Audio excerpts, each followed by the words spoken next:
Non si può vegetare altri 4 anni. Questo l'ammonimento dell'ex presidente del Consiglio Comunale di Porto Empedocle, Luigi Troia, che descrive l'attuale situazione come drammatica. Governata da un'amministrazione incapace di affrontare le emergenze senza autorevolezza e senza specifiche competenze.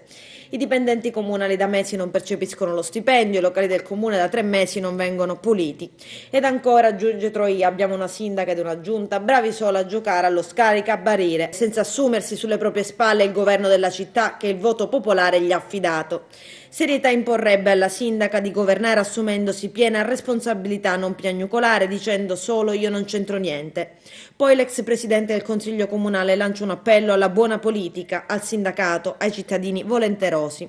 La sindaca e la sua giunta facciano una seria analisi politica e di coscienza e riferiscano in un confronto aperto e pubblico con la città quali sono le soluzioni che prospettano.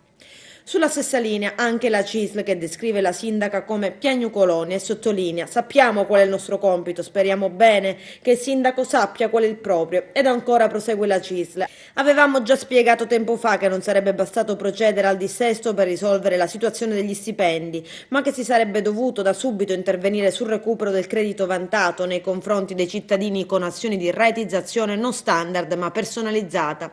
Nessuno è pro o contro questa amministrazione, semplicemente conclude la CISL, riteniamo che a poco serva dare le colpe agli altri. E intanto le dimissioni del vice sindaco calabrese annunciate da tempo ma ancora non presentate lasciano un altro vuoto, un altro problema in stand-by. Voci di corridoio sempre più insistenti vedrebbero succedere alla calabrese Albore o Bunone.